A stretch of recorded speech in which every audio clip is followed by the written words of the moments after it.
So it's the culture department. DJ Dips, Sheye Banks is in the building. Yo. We've been trying to run this one for a bit, but Yo, it's been it's been almost like 6 months since we had this conversation. About it, like, when are we doing this thing? But but yeah, we're finally here now. Exactly. What's going on? I did. What happened with you? Just doing what I gotta do, checking out for Sheye new is the music. number one A&R guy right now. Exactly, giving them checking out for new music, looking for the new cats on the block. Just trying to put people on. Makes sense. So, like, what would you say an A&R does? Because I feel like I always get it confused sometimes. Because a lot of people, I realize how a lot of people just call themselves A&R, but it's like, what are you really doing? So, an A&R is primarily known for 3 things. Yeah. And a lot of people might not even know what it means, but let me start with that. A&R means artist and repertoire. And the first thing an A&R does is to shape the sound and search for talent. No, it's actually to search for talent. You search for, talents in, at shows, search for producers who can produce the next big sound. You search for creatives who are just really good at what they do. The next thing is to shape the sound, right? You define and refine the sound. Also find a niche for the sound. You also try to put them in spaces that will be more appreciated, and they get to evolve as a creative. Helping them discover their sound. Exactly, and why they are in the space that they are in. Then the last thing is to work hand in hand with marketing and the manager to promote the artist, the sound, or the creativity, the talent, right? So it's really much just finding the product, finding the talent, shaping it, refining it, turning it into gold, and then advertising the gold to the world. Pretty much. What's the latest one you worked on recently? Oh, you're not allowed to. This is one of those things. No. I mean, I can. Okay, I can't. Oh, you can't tell me. Oh, okay. No. I don't mean that it's about to drop. I mean that has dropped. Oh, okay. The last one I did. Because I know you were doing some stuff with Joe Boy too. Yeah. Or you were doing some stuff with Joe Boy. I'm A&R in Joe Boys. I've been A&R in Joe Boy for about it's almost 2 years now. His next album coming out is successfully done by yours truly. Nice. I A&R'd Adenuga. Yeah, Adenuga was hard. Yeah. Kiss Daniel's project. I A&R'd that. But right now I'm working with Joe Boy, working with more young talents and producers as well. So with a song like Adenuga now, like how do I put this? Like where do you come in? Is it like sing it like this or? It's there's sometimes where artists can just spaz on a record and they don't know how to define that record. They don't know. Yeah, they don't exactly. They're not really sure of what the climax is, where the high point is. They're not exactly sure of what to do to the song, how to approach it, and how to portray it to the people, right? So, and that's where the A&R comes in. Sometimes I even, contribute to the song or get, producers to come into the studio, get co-writers to, contribute as well. So it's just collaborative stuff, right? Just putting hands together and making it work. So, yeah. Makes sense. How does it feel you being on the other side asking me all the questions? It's a bit nerve-wracking. I won't even lie, because usually... Yeah, I mean, you always ask you all the questions now. Well, now it's different, man. No, I didn't want you to see it as me asking questions. I think I want you to see it as us just talking. Yeah. Fair enough. Yeah. But how far with the hyping, though? Because I'm not really seeing you do too much. Like, I don't have to lean back on that. Trust me. I'm just going to say it like this. The only time you see me out, they are being paid. Big bags involved. So I've done enough philanthropic stuff, for that platform stuff. Exactly. So yeah, I'm just I'm doing it right now. It's a hobby, and it's not really a career anymore for me. It's just a hobby now. And if you see me out, it's someone really wants me to be out, and then they had to pay some heavy stuff. So yeah, I'm really just trying to evolve as a creative, and focus on more parts that have really been undermined, in the past few years. Some of my creative talents, being a media personality, being an A&R, being a music executive, even music, yeah. I saw those two songs, the Dollarize and Drip Check. Yeah, I did that one for Nike. Am I allowed to say that? Yeah, I mean, okay. You're the one that wonder if you're allowed to say that. Yeah, so I did that for Nike for a show called Drip Check. As I was the host for the show, and I had to, just create the record. Is that done or is still going on? Yeah, it's still going. So we just finished the first season, and we're gonna start shooting again for the next season pretty soon. And we hyping. I also noticed that you never really took the club scene. Like, it was never really your thing, right? To like, man. I don't really. But trust me, I do it. But when you don't do something you're passionate about, it has to be for the money. I'm not really passionate about club hype, right? Because I've noticed that it's never really exactly. Well, I can't do it. Yeah, if it came down to it, there's nothing concerning hype that I can't do. If it's music, I'm there. If it's concerts, I'm there. If it's weddings, I'm there. Burial, I'm there. Everything concerning hype, I can do that. But for the clubs, I'm not really passionate about that because it's not really my energy. So unless you pay me right. What would you say is like? Because I noticed we're hyping. Sometimes I always wonder, like, what's the next level, right? Because I mean, obviously, I know you don't just want to be hyping in the clubs. I'm not even talking about you. I mean, like, as a regular hype man, I know you're probably thinking, like, what's the next level with like hyping? I mean, it's people like you and Jimmy now, for instance, have taken it to the next level. Jimmy, Dotun, Shody, you guys have evolved past. Jimmy is doing his presenting. Right. You do your presenting as well. You've entered A&R and all that stuff.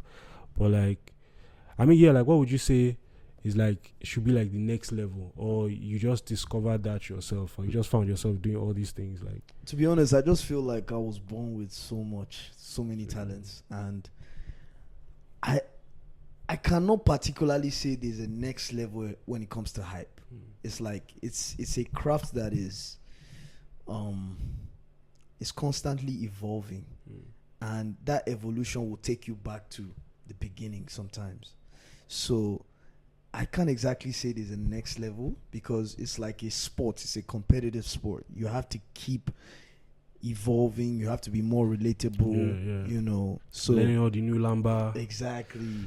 So for me, I just consider it as, like right now I said, I just feel like for new hype men, especially the ones that are doing it in the club, they need to understand the place of being versatile. A lot of hype men get to the club, do it so well, and when they get on stage, they can't really control the crowd because that's like another energy in itself. That's a bigger crowd. Yeah. And they get anxious, they get nervous because they really don't understand the crowd control of the stage. It's like you're saying one big girl for a club, 2 bottles. You are saying 2 bottles at the show. Where is 2 bottles at the concert? Do you understand what I mean? Yeah. Except they're tables, and they rarely ever is. If you're doing a big major concert, right? Except there's some big men dropping money somewhere for a table or something, but it's really mostly people in the crowd. So you can't be using lamba of 2 bottles over there. You can't be doing that at a concert. So the place of versatility has to just come in. A lot of times. Yeah. A lot of times. So I mean, let's hop into the music, man. So like, let's go. What do you feel like the music scene is looking like now? Do you feel? So at the beginning of the year, I felt like everything was a bit slow, but now it seems like it has started coming out how it should come out. But compared to last year, I don't know what is more like in terms of like outputs. So I personally think that the economic situation of the country has really affected how music is consumed right now, especially in 2024. And how it's put out too, right? How it's created. How it's created, how it's put out, and how it's consumed. Most importantly, how it's consumed, because you can really just do whatever you do. Like some songs have been made even like from like 2021, 2022. and they put them out just now. So for me, I just think, a lot of people are quite distracted. A lot of people don't have as much. I mean, they're dealing with issues of life. People trying to eat first before they can use their ears. I mean, the clubs are, people are not really going to the clubs to turn up and live YOLO anymore. A lot of people are more calculative. If you're going to the club right now, people look at you twice like, you're a big man. Do you understand? Yeah. So the dynamics has changed. It's a select few in the clubs. Exactly. When I mean select few, I don't mean numbers. I mean percentage. Exactly. So it's either you're rich, the rich getting richer, so you see more rich at the club. The average guys that used to go to the club, who are the active consumers, right? Most of them are actually now at the raves. Do you understand? At the raves, they're not the average guys. A lot of them are getting poor, right? And the poor is also getting poor. So it's just a thing of the people that listen and consume the music right now are quite distracted because they're trying to keep their jobs, they're trying to keep their livelihoods going, and there's not so much. The attention span has drastically reduced. Before it was like 30 seconds per song. Now it's like 15 minutes. If you don't hook them within 15 minutes, it's gone. If you're dropping an album, it's like the first 3 songs. But now, if the first one don't bang, but funny enough, I feel like it's been like that for a couple of years. Though. Oh yeah, the attention span. Like you drop a song in like 2 months. Yeah. But yes, the attention span has always not been high, but now it has drastically reduced. Yeah, you can't catch me in the first 1 minute. Exactly. That's how bad it is right now. And to be honest, I know it's only gonna get better, but I just sense that until we figure out a way to make people happy outside, the music, like let's just keep them motivated. There's always going to be those guys who love music, appreciate it, but are still distracted to consume it enough to make that impact that it's supposed to make. I don't know if you get what I mean. Even if you notice, the number of shows have also reduced. The number of concerts happening. No banner. Exactly. So who's going to come for the show? Whose fault is that? It's the economy. Do you understand? So at the end of the day, even the way to keep promoting or to just keep ripple effect promoting those projects has been affected, right? So the economy has gone a long way to affect, how music is being consumed right now. No, that's tough. When you think about it that way, it's actually quite something, and only God fear us, bro. What's like your favorite project right now? To be honest, it's hard for me to pick, but it's between 2. The Year I Turned 21 by Ira Star. Okay. And Ashake's recently released album. And yeah, I think I really like Ashake's album. Lungu Boy. I've been listening to it all weekend, man. Yeah, I think it's the album I've listened to the most. Yeah, me too. From Ashake, actually. It's the album I listened to the most this year period. Really? Yeah, I mean like Niger album. Yeah, it's probably the Ashake one I've listened to the most. Yeah, to be honest, I was actually quite impressed. A lot of people don't. It seems like a lot of people don't like the project. People are still. Yeah, they're still not getting. But I don't know.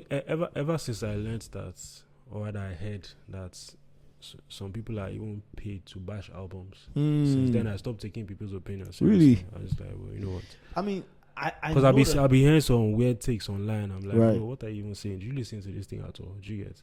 Imagine someone listening to the album today, and the album just dropped today. By night, you're already giving a review. I'm like, bro, you've not even let the thing breathe. Digest. You're just talking. Are you just talking to talk, or you're talking from? It's crazy. From facts. I mean, I don't know. It just feels like some people want to. It's like everybody's going this way. This is good. This is good. And you just want to. Yeah. I know sometimes. Because even a song like MMS, right? I saw someone saying some stuff about it, and I was like, bro, did you even listen to the song? Like that song, like the way Ashake started the song, right, was like the layup for Wizkid to talk about what he spoke about. How did he even start? He said something about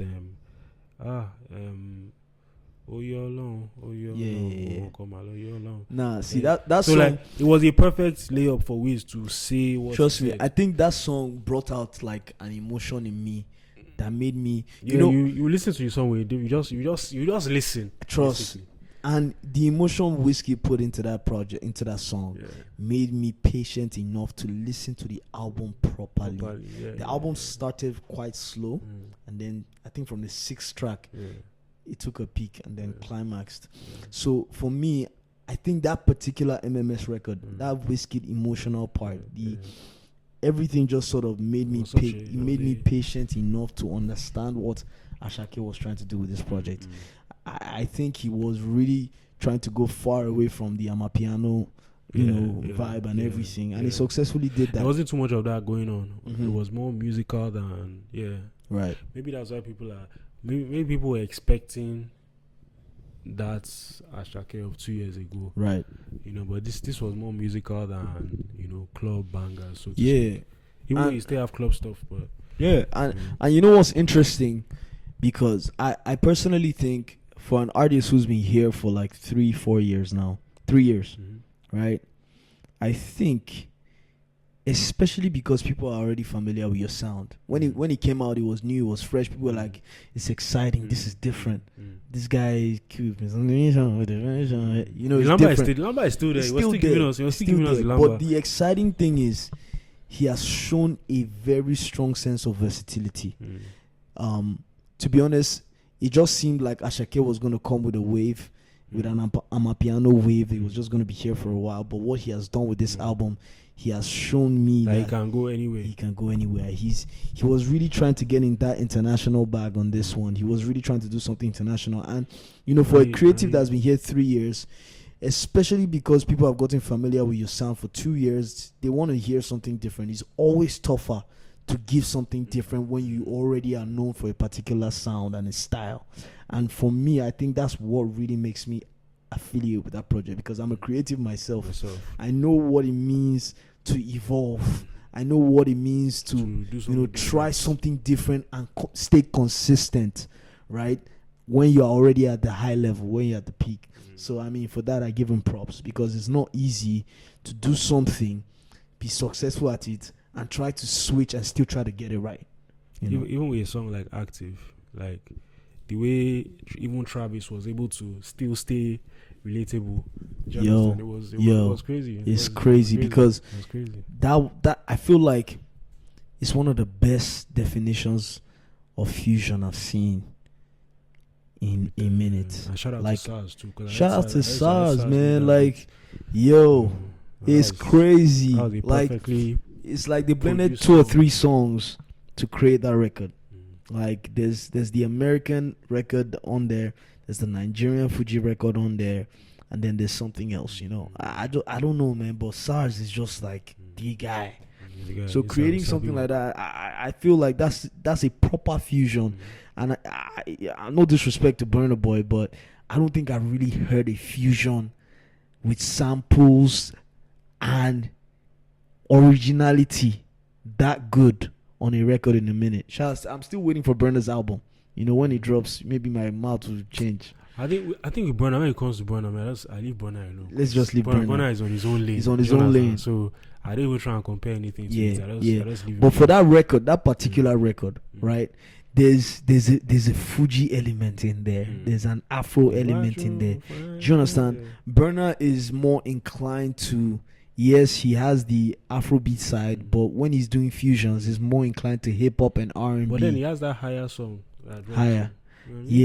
That's what I'm saying. That's Afrobeats Burna. That's not fusion.